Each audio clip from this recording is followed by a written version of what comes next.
I'm want to draw out the fact because you went through it kind of quickly that you are still rehabbing and flipping residential houses, right? You're not holding residential right now. You've got an active side of things that's rehabbing and flipping while you're acquiring and funding, seeking funding for multifamily. Is that right?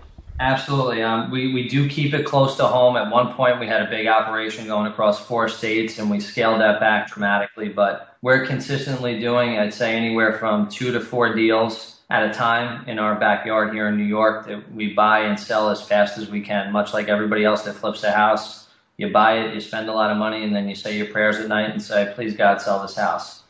We move on to the next one, but that's a function of our business that allows us to make short-term chunks of cash while we're building our true wealth in the apartment side of things. Now, this is a strategy that I've heard others as well who have kind of walked both sides of the fence, and they keep a foot in the residential doing turning flips, and then they buy and hold long-term multifamilies.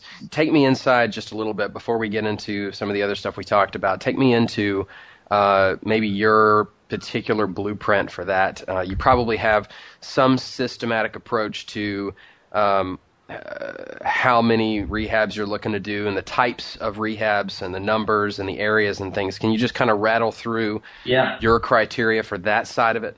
Absolutely. Over the years, we've pretty much finally come to a point where we have a great system in place. We're only doing deals that can, net us in the tune of $30,000 to $50,000 a transaction for a rehab, and these are deals that we're buying from $100,000 to $150,000 and selling from $230,000 to $270,000. There has to be enough meat on the bone in the rehab business. Those of you guys that do it, you understand very quickly, that if you don't have good margins, you can work real hard for basically minimum wage. So I'm going to encourage you to make sure that you're very defined on your criteria and your spreads that are built in. And when I say we're netting 25 to 30, that means we're budgeting, $50,000 spreads on those deals for it to be worth our time to go into that. And we've now evolved into where we have a project manager that we pay, to go out to the houses 2 or 3 times a week. So they're reporting back to us because my time is best used, building investor relationships and